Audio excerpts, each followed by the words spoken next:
They called it mercy, but everyone in Red Willow knew it was cruelty dressed up as tradition. When the bride's family announced that Eliza Mayfield, once the most sought-after girl in 3 counties, would be sent west to marry a lone cowboy no one had seen in years, the town whispered the truth behind closed doors. Eliza was infertile, the doctor had said it plainly after 2 years of a barren first marriage that ended in quiet shame.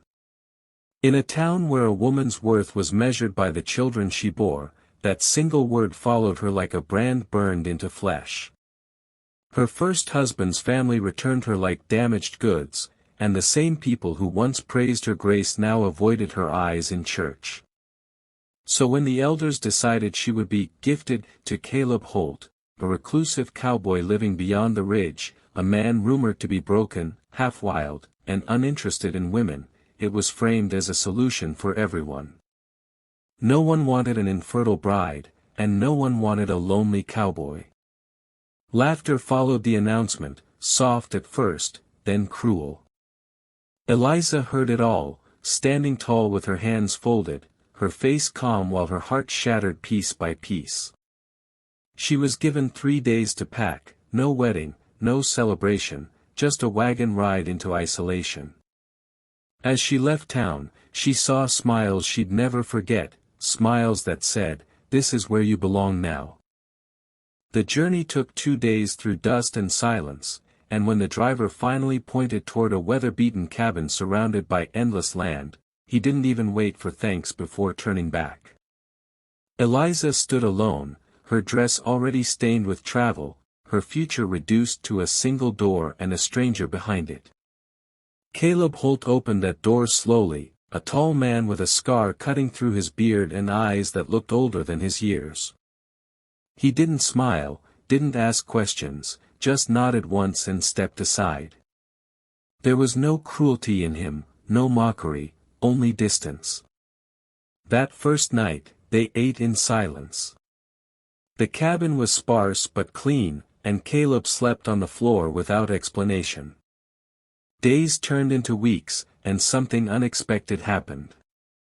He never touched her without permission. Never asked about children. Never looked at her with disappointment. He treated her like a human being, not a failed promise. Eliza worked the land beside him, cooked, mended, learned the rhythm of a life stripped bare of judgment. At night, the loneliness would rise in her chest like a tide, but Caleb would sit across from her, listening, not fixing, not questioning, just listening. One evening, she finally asked why he lived so far from everyone. His voice was quiet when he answered. Years ago, his wife had died in childbirth. The baby followed 2 days later. The town blamed him for not saving them. He left before the grief turned into violence. From that moment on, something fragile formed between them, not romance, not yet, but understanding. Months passed. Winter came and went. Their marriage existed more in shared work and shared pain than words. And then one morning, Eliza collapsed in the field. The traveling doctor who happened to pass through stayed the night, examined her, and fell silent. When he spoke, his words didn't make sense at first. She wasn't barren. She never had been.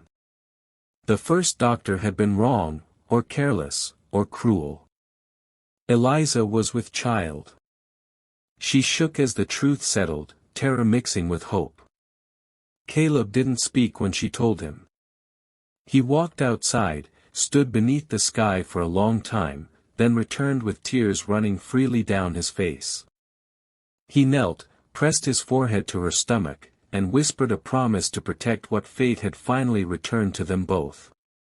When spring came, so did the whispers. Someone had seen smoke from Caleb's cabin. Someone else swore they saw Eliza glowing, fuller, alive. And then one morning, the wagon rolled back into Red Willow. The same people who had laughed gathered again, but this time, silence fell like thunder. Eliza stepped down, a baby boy in her arms, Caleb standing tall beside her. No shame. No fear. Just truth. The elders stammered, accusations forming on their lips, but Eliza spoke first. She told them everything, about the lie, the exile, the kindness they never expected, and the life that grew because two broken people were finally treated with dignity. She didn't ask for forgiveness. She didn't need it. They left the town that same day, returning to the land that had healed them. Years later, travelers would speak of a ranch beyond the ridge where laughter echoed, where a man once called cursed raised a strong family, and where a woman once discarded became a mother not just to a child, but to hope itself. And if this story moved you, if you believe justice sometimes rides in quietly and changes everything, make sure you subscribe to the channel, because these are the stories the world tries to forget, but we make sure they're never silenced.